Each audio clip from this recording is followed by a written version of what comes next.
Miqtë e mi, ja ku jemi së bashku në një hapësirë tonën këtu në Rrezë Dielli, ku në fakt do të flasim për një koncert, por që nuk është vetëm një koncert i thjeshtë. Do të flasim për tre tenorët. Është kthyer në një traditë tashmë, ku çdo vit kemi të reja, kemi risi, kemi artistë shqiptar të cilët e bëjnë më të dashur publikun, le të themi, dhe më të afruar me atë çka ndoshta ne nuk e njohim shumë mirë dhe kërkojmë ta njohim më tepër.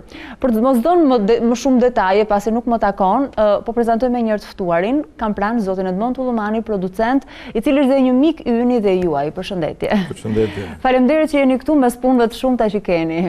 Në fakt tre tenorët tashmë është kthyer në një traditë. Sa vite ka që zhvillohet si aktivitet? 14 vjet. Nuk është pak. Një fëmijë adoleshent, le ta quajmë kështu. Po, është rritur një fëmijë tamam. Po më pëlqeu tani si fillim se po vi mbas kaq kohësh që ne njihemi bashkë.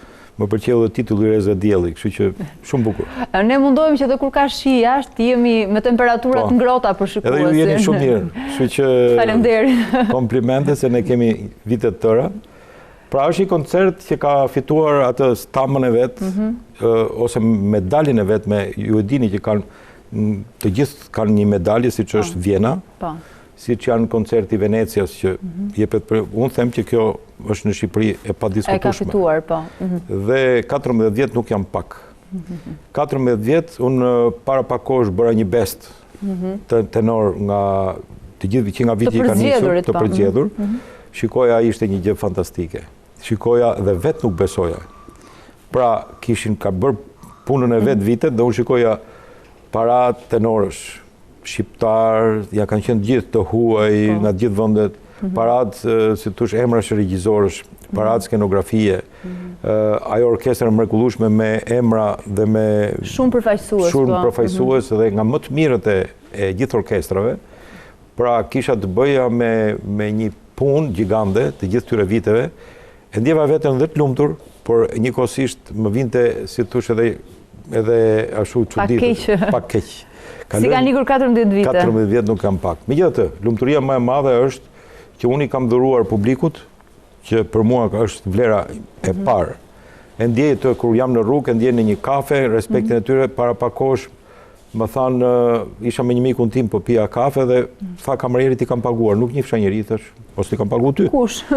Kur u çove thash, më fal, po tha, po ti na kënaq më burr me atë që bën atje. Shive sa respekt është. Si vjen këtë herë tre tenorët? Dim që ka pjesëmarrje të rëndësishme dhe sigurisht që nga viti në vit ka rritje apo jo? Po. Unë ndjej ke publiku dhe ke interesimi. Megjithëse unë bëra një strategji tjetër, nuk i nxora shumë herët biletat se mbaronin dhe dora dhe prap dije. Edhe ky është një problem me disa kontingjente, le të themi. Me kontingjente se shikoja që njerëzit duan ta shohin. Ato jo që ju shkon, po edhe kjo nuk është e mirë. Ata që duan ta shohin, siç thatë dhe juve para pak, është mirë ti respektojmë. Kështu që ata po shkojnë tash të marrin edhe ata me shumë kënaqësi biletat e tyre, ndiqet shumë, por çdo vit ka pas risi, ka pas gjetje, ka pas, si thua, diçka të re. Megjithëse thash, nuk e bëj krahasimin në atë mënyrën më shablone të Vjenës, por duhet atje luhet Strauss. Ndryshojnë ca element, por luhet Strauss gjithmonë. Kurse këtu ne kemi emra të ri, pjesëmarrës të rinj, program të ri, arjet ka disa që ashtu që janë gjithmonë, bëjmë orkestracione të reja, që kanë punuar mjeshtrat Alqi Lepuri, Robert Tradoja dhe kokat e muzikës. Kokat e muzikës. Pra kemi instrumentistë nga Teatri Operës, që janë bashkëpunëtor nga orkestra, nga radio televizioni, kemi nga Akademia e Arteve profesor. Dhe tenorët ndryshojnë. Par vjet ishin 3 tenorë amerikanë. Vjet ishin 3 tenorë rusë. Këtë vit? Si vjet janë 3 tenorë nga Kosova. Kjo që nga shumë interesante. Surprizë. Orkestra dje mbas provës më ka thënë, nuk i prisim që janë kaq mirë, janë fantastik. Ndoshta pse nuk kemi informacionin e dur për atë çka ndodh me artin klasik në Kosovë, po pse? Pse kjo pikpyetje? Mbase është kjo që thoni, po unë po ju them me bindje të plot. Siç është futbolli, kanë 3 futbollistë shumë të mirë. Siç është futbolli, kjo është një ne shqiptarët kemi vërtet talente. Mendimi është mbase kush mundet që ne kemi qenë dhe me opera, ka kohë, për shembull Kosova nuk ka pasur tash ka ngritur filharmonin, me thënë atë që është. Po kjo do të thotë që s'ka pasur artist. Por nuk do të thotë që s'ka pasur artist, ka pas emra, nuk po flasim në gjithë fushat, siç është letërsia, piktura e të gjithë. Për artin klasik që po i referon. Por vjen Ram Lahaj, për shumë po i marr me emra. Po të hysh dhe shikosh ku këndon Ram Lahaj, ka kënduar Royal Opera. Ka kënduar në skenat e Italisë, ka kënduar në operën e Berlinit, ka kënduar në Sydney Opera. Pra, është një tenor i ri, me një karrierë brillante, me një timbrik dhe një zot mrekullueshëm që pretendon, unë jam i sigurt që do shkeli majat e skenave botërore. Ka shkelur ai, se shkelësh në Royal Opera nuk është pak. Pra, është një tenor me një perspektivë dhe emër të madh tash. Marim Faik Hondozin, vjen nga Vjena. Se gjithë ta nuk është se janë në Kosovë, vjen nga jashtë. Faik Hondozi është surprizë, është një tenor me një timbër të bukur, një këngëtar tepër brillant në atë finesën e tij, por ka bërë me Domingon. Kaq mjafton. Plaçet e Domingo. Ka bërë mësim me Plaçet e Domingo. Ky tenor është diçka, nuk merr Plaçet e Domingo, po mos jesh. Absolutisht. Pra, dhe punon në Operën e Vjenës. Kemi Liridon Sadrion, timbër fantastik. Unë kur e kam dëgjuar dhe edhe aty u bë qefi, thash, më kujton Gaço Çakon. Të ri. Edhe ashtu është i gjatë, po timbri i Gaço Çakos, pra një tenor që sot edhe ai debuton në skena të ndryshme, por me një timbrik edhe dirigjenti i troqi vëmendjen. Pra, shikoj, tre diversi janë si zëra, por janë tepër interesant. Me një program super të përzgjedhur, bukur kënga, nuk po flas për arjet botërore që i kanë. Repertori që është i vërtetuar, le të themi. Është shpallur tashmë, me arjet e tyre të bukura, po ata këndojnë shumë bukur perlat napolitane, i qaj.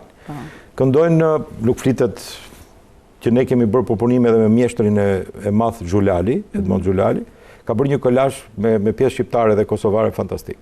Pra këndojnë dhe këngën e bukur të shqiptare, po e fust, të gjitha. Pra ka alarmi, le të ka alarmi programi, dhe dirigjohet nga një super klas. Dirigent? Dirigent, pra, kemi të bëjmë me tre tenor nga Kosova, një shtet i ri. Dirigent, Glenn Cortese, buket shumë e çmuar e New Yorkut. Pra, është drejtori i Filharmonisë New Yorkut. Dirigent i klasit parë. Si keni arritur të siguroni kaq shumë besueshmëri, le të themi, për këto pjesëmarrje tashmë që nuk vjen në diskutim? Dikush tjetër do ta kishte shumë të vështirë. Ashtu është, po në qoftë se punon seriozisht, punon me shpirt, ky koncert këtu e ka qëllimin e vet. Sekretin. Po të punosh me si ti afrosh këtë koncert cilësor dhe live, mbi të gjitha publikut, nuk zhinjehesh kur. Sido që tjetër vjen në ngritje, publiku fillon e kupton, ndjen atë që i afrohet dhe vjen. Po ne kemi një gjë të mirë që ne kemi 10 vjet nuk e luajm çmimin e biletës. Nuk keni përjetuar krizë në këtë pjesë, le të themi. E lem se e dim që ai që vjen shikon tre tenorët, që është intelektual, nuk është nga ato që duhet t'i rishës biletën dhe të vlej një bilet të shtrenjtë. Pra, 10 vjet nuk dëshon kur më pyesin edhe qeshin, dhe po e them në mënyrën më shqip, halal më thonë mu. Se nuk e rrihet ka, nuk mund të punojmë kështu, punojmë me një, si thush, përkushtim të jashtëzakonshëm, jemi tepër korrekt me publikun, që ti japim atij cilësi, pra ne i respekton dhe ka jetësi koncerti. Çfarë diferencë shikoni nga viti në vit përsa përket publikut shqiptar? Sa është edukuar ai? Sa ju pranon krahazimisht me vitet e shkuara? Sepse sigurisht që se flasim për qytetari dhe për elitë në shihet klasike, kjo pjesë ndoshta njërvihet në diskutim. Kjo ka ardhur duke u shtuar. Mua më bën përshtypje që ka persona të cilët në fillim kanë thënë po shkojmë ta shikojmë, dhe pas tash janë ata që kërkojnë më shumë nga herët e tjera bilet. S'ka më dyshime. Pra, kjo sa të vinë të futen brenda, kur e shikojnë atë koncert, po që më pëlqeu. Për shembull një çift që unë i njoh, kam qenë në zyrën e tyre dhe i pëlqen muzika, kuptohet, nuk i pëlqen muzika klasike, i pëlqen muzika kontemporane. Po, edhe këto ritmiket, hitet e kohës. Tha ne jemi në qikë për këto modernet e kështu, ka në një kështu e ka një me emra. I thash nuk ka ashtu, nuk ka kështu, ka kështu, po ka kështu. Dhe ke live, thash do të ndjesh, do të hyj qikë të mbrënda, thash unë dhe do ndjesh diçka shumë të mirë. Po mirë po vim, tha. Erdhen. Të shti ato janë ato të parët që i kanë shtu numrin vetë ato. Vinë ato vetë, marrin dhe miqtë e tyre, i thonë, hajdini se do shikoni, pra kjo është qëllimi dhe joni. Nuk flasim për atë stres intelektual që gjendem nga njerë dhe i befasuar që i njohin arjet, njohin se ne kemi teatr operës, më fali, teatrin operës dhe baletit, kemi Akademin Art, kemi institucione si që radio televizioni, orkestra flasë. Që janë kontribus të vazhdueshëm në këtë pjesë. Ju jeni vetë pjesë edhe ju e jona. Mundohemi. Kështu që në të gjithë këtë kemi baletin, kemi, nuk është se, pastaj shtresa intelektuale, ata të librit, ata të letrarët, e njohin artin klasik. Por, megjithatë, më bën përshtypje edhe një gjë tjetër. Të rinjt. Pra, vinë të rinj të cilët i pëlqen jashtëzakonisht pjesët klasike, pra ka filluar të kthehet. Tito Gobi thoshte një shprehje shumë të bukur, kur kam qenë në Itali, thoshte kjo lloj muzike, për këto muzikat e ritmeve, hip-hop e tjerat, është si puna akullores. Kurse muzika klasike është një shekull e më shumë. Pra Verdi, Puccini, jepen dhe gjithmonë zmadhojnë skenat e mëdha botërore.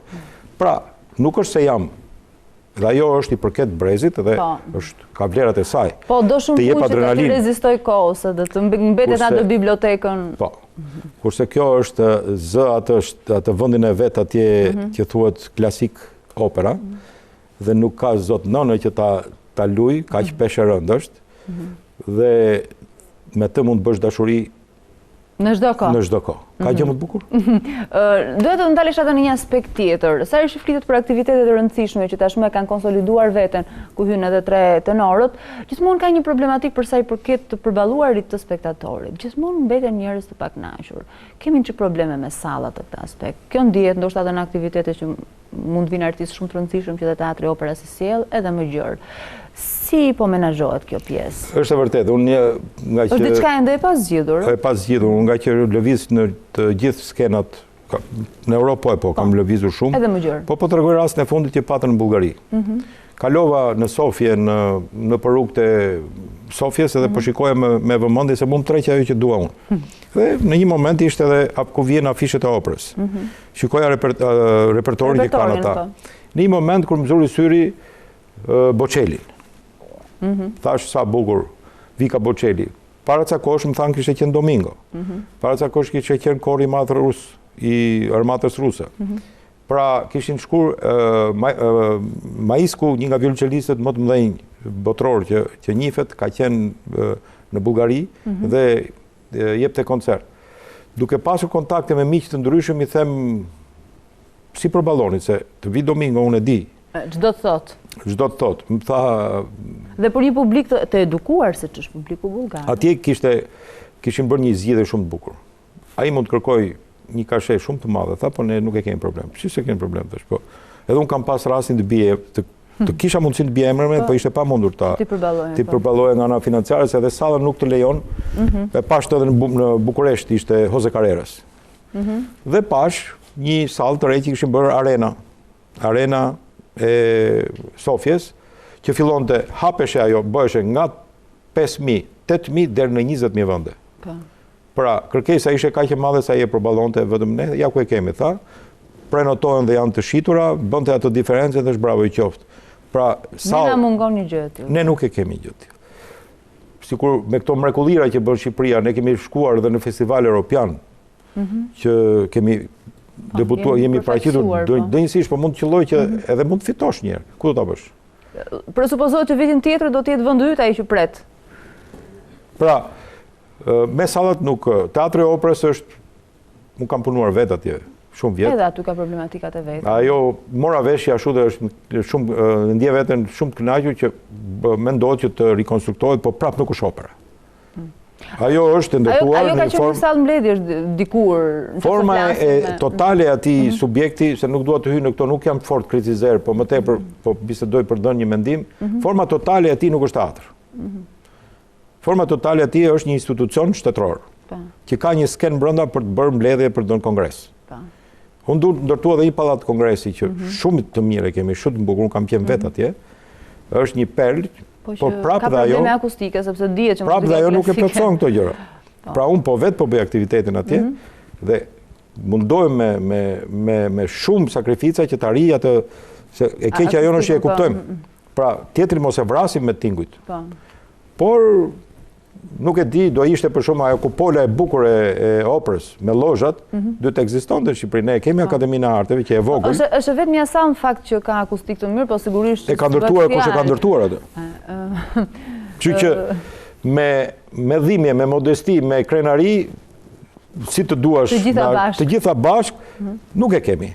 Kurse kemi, thonë, vajta dhash një koncert në teatrin e Migjenit të Shkodrës, kishte lezet. Lozhat e bukura. Është llogaritur për atë gjë. Bilesëm tha zotni, ne po e shikojmë lart, po e meremetojmë, po nuk e heqim atë stresën.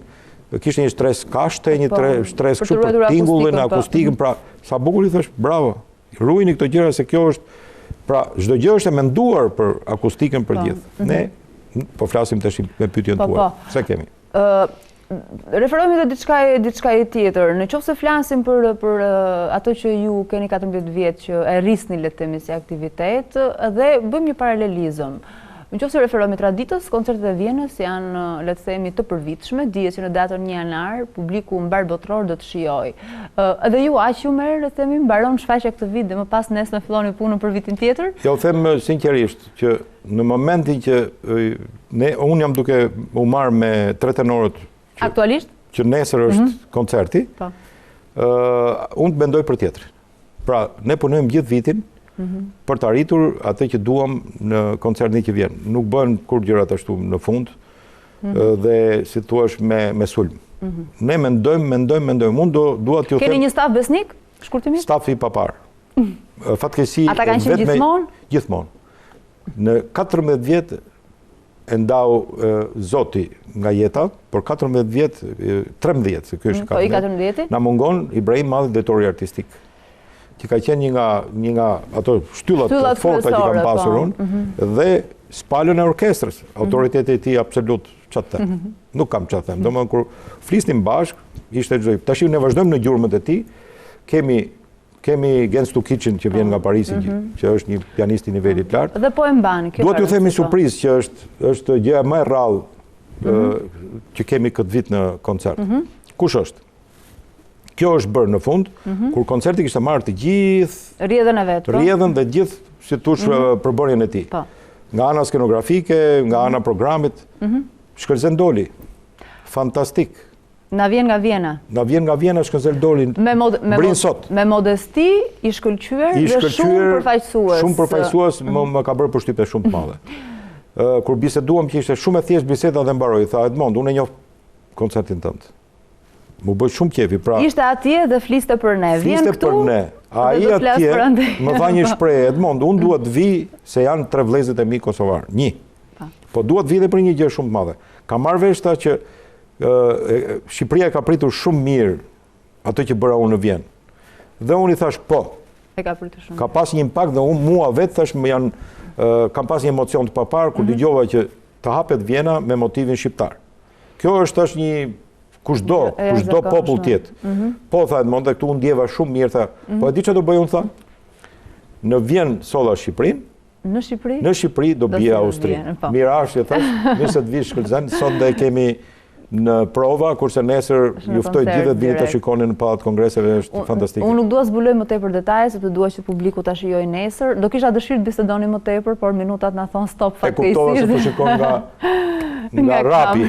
Nga kam. Më fal. I kemi dhe operatorët miq, të cilët kemi vite që punojmë me ta. Shumë faleminderit. Janë të mrekullueshëm. Faleminderit dhe ju. Dhe ju uroj sukses. Faleminderit. Dhe të keni një gjatësi shumë të madhe të këtij aktiviteti. Faleminderit. Miqtë e mi, dhe unë ju falenderoj që na ndoqët, shijojeni edhe këtë vit 3 tenorët, pasi vërtet do të sjellin gjëra fantastike në skenë.